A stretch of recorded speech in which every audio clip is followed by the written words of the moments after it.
Katras mammas dzīvē pienāk brīdis, kad mums ir jāatgriežas darbā, vai ne? Tā taču ar mums notiek. Un tad mēs domājam, ko tad darīt ar bērniņu zīdīšanu. Un šajā reizē būs stāsts par jaukto barošanu. Kas tā ir un kā tā darbojas. Un es domāju, ka mēs atbildēsim uz daudz svarīgiem jautājumiem. Dabiska mazuļa attīstība piedāvā HIP.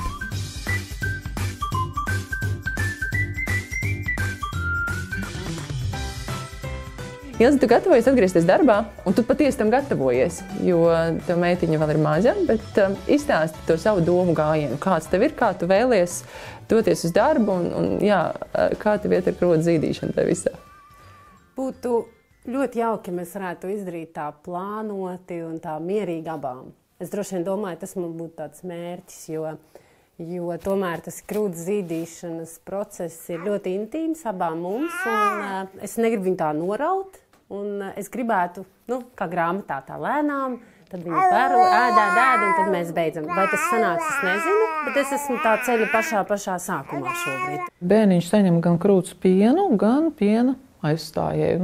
Mūsu situācija labākais piena aizstājs, tas būs maisījums, jo tās formulas, pēdējās tā kā paudzes formulas, viņas visvairāk ir adaptētas bērnu vajadzībām, un tāpēc viņas būs labākas nekā, es nezinu, tur jebkādas mājās pagatavotas putriņas vai auzu tumītes vai vēl kaut ko.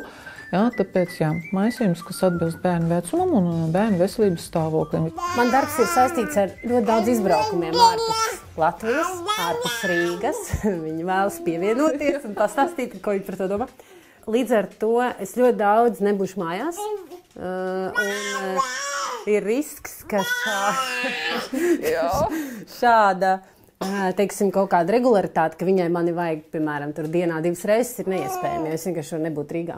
Līdz ar to vai nu es taisu piena banku, kas visticamāk tad arī ir ļoti apgrūtinoši, jo tev uz to brīdi jau vairs nav tas apjoms tāds, vai nu tu mēģini, kā es tagad, piemēram, ka es gribētu jūnija sākumā varētu būt jau bez. Varbūt tiešām mamma jau strādā no pašām pirmajām dienām. Dažreiz arī tādas situācijas notiek, un viņi nespēja tur atslaukt tik daudz piena, lai nodrošinātu visai dienai bērnam. Atceramies, ka mātes piens tā ir ļoti liela vērtība. Tas jau nav tikai ēdiens, tur ir imunitāte, tur ir tie augšanas faktori, viņš kā dabīgais probiotis, viņš tur gremošanas sistēma, tur tā fermentu sistēma, kas pārstrādā to pašu pienu un visu pārējo, ko tas bērns mums saņem. Tāpēc mātes piens bērnam ir ļoti svarīgs un ir vērts saglabāt jebkuru to mātes piena daudzumu, cik iespējams.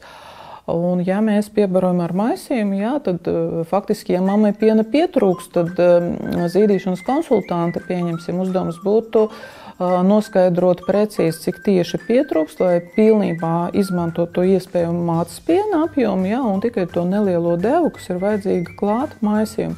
Lai būtu pārliecināta mamma, ka bērns ir paēdis, viņu liek pie krūts, un pēc tam vēl pa virsmu katram gadījumam dot pudelīti. It kā, cik viņš izēdīs, viņš pats zina, cik vajag.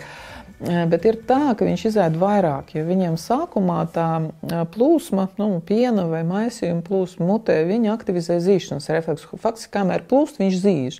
Viņš apstājas tad, ka viņš jau viņš ir pilns, ka viņš vairāk nevar ēst. Un pa lielam viņš tajā brīdī drusciņi pārēdās katru reizi, viņš izēd vairāk nekā viņam vajag. Bet tas nozīmē, ka viņš gulēs ilgāk, tāds pārēdies, un tas nozīmē, ka viņš nākamajā reizē apēdīs tā krūts pienu mazāk. Tas ir veids, kā tas krūts piens sāk samazināties, jo bērns arvien vairāk apēd maisījumu, arvien mazāk tā krūts piena. Un, lai tas nenotiek, tur ir jānosaka tās maisījuma devas nepieciešamās. Kā tu vispār jūties mammas lomā? To lomu es izbaudu daudz dziļāk tagad. Varbūt ar pirmo puisīti vienkārši tas viss pagāja tā fiksi un viss bija tik ļoti jauns. Un arī bija jauki. Es biju gadu mājās, gadu baroju un nodarbojos daudz ar mamiju, fit sportu. Viss man bija ļoti aktīva dzīve, tāpat kā ar viņu, bet kaut kā tā sajūta ir tagad tāda, ka sieviešu loma ir viennozīmīgi būt mamām. Tā ir nenormāli svarīga sieviešu loma. Neatkarīgi no karjeras, no vispārējā, bet tā es jūtu.